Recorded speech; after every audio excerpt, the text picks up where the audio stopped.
Before we start, pause for a second. Take a breath, grab a coffee, water, or whatever's nearby, and just listen.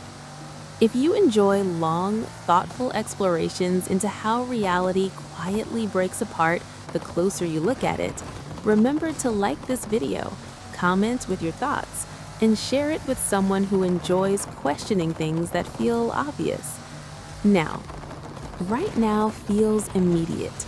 You feel like you're experiencing this moment as it happens, but you're not. You never have. You have never experienced the present, not once. And the reason isn't philosophical, it's biological. Let's start with something simple. The universe does not deliver information instantly. Light takes time to travel. Sound takes time to travel. Neurons take time to fire.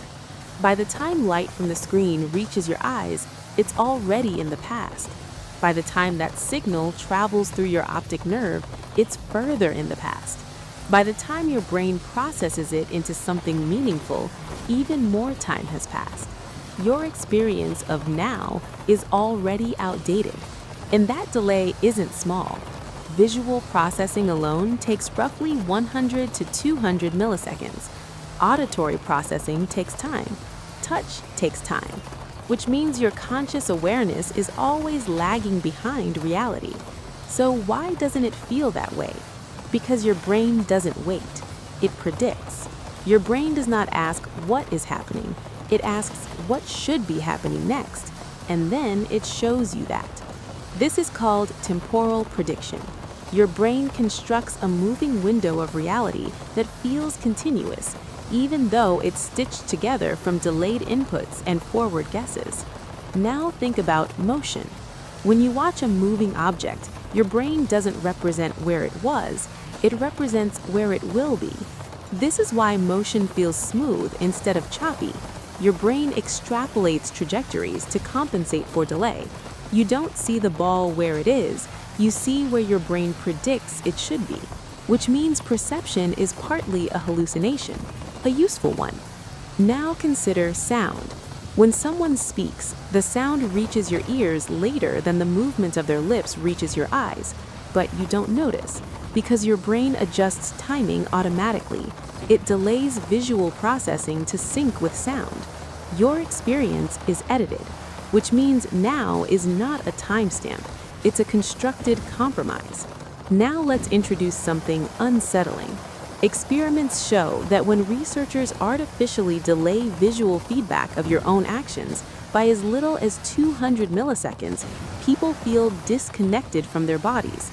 Their hand feels foreign. Their sense of agency breaks because ownership depends on temporal alignment. Your brain predicts when feedback should arrive. If it doesn't, the illusion collapses, which means your sense of being here depends on prediction accuracy. Now think about reaction time. When you react to something, it feels instantaneous, but reaction time is hundreds of milliseconds long. The only reason it feels instant is because awareness arrives late. The decision is already underway when you notice it, which means consciousness is not leading the moment, it's catching up to it. Now here's where it gets strange. If you're always late, why does life feel like it's happening now? Because your brain runs a buffer, a sliding window where delayed inputs are aligned, smoothed, and labeled as present. This window is sometimes called the specious present. It's not an instant, it's a short duration, roughly a few hundred milliseconds, where the brain integrates information into a single experience. The present is not a point, it's a span, and it's constantly moving. Now let's complicate this. Your brain doesn't just smooth the present, it edits it.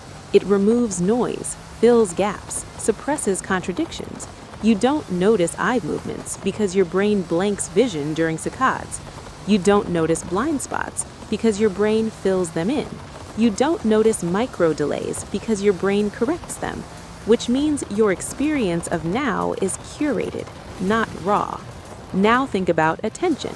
Attention determines what enters this present window, and attention is limited. You don't experience everything. You experience what your brain deems relevant. which means most of reality never reaches consciousness, not because it's not there, but because it's filtered out. Now let's add memory. The present feels continuous because memory stitches moments together. Without memory, the present would collapse into isolated flashes. Patients with severe amnesia live in a near constant present, but it's disorienting. They can't build continuity, which tells us something important. The present requires the past.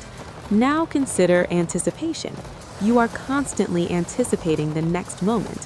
When listening to speech, your brain predicts upcoming words. When walking, your brain predicts foot placement.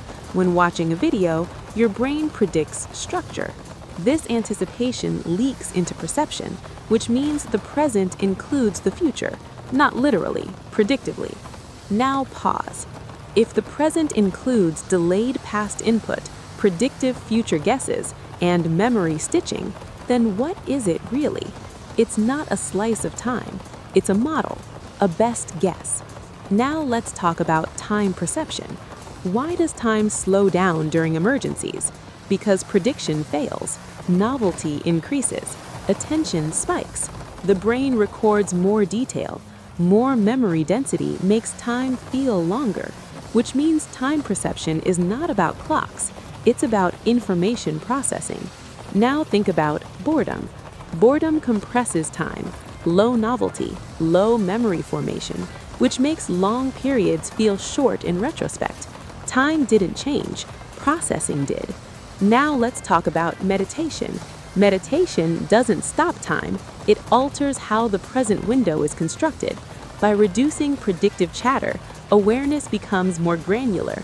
Moments feel expanded because fewer predictions are filling the gaps, which means presence is not about being in the now, it's about reducing distortion. Now here's a disturbing implication. If you're always late, then free will feels different. You don't act in the moment, you act based on predictions. Decisions are made using models of the future. Conscious awareness notices after the fact, which means agency is delayed, but not absent. It operates at a higher level by shaping predictions over time. Habits, beliefs, environments.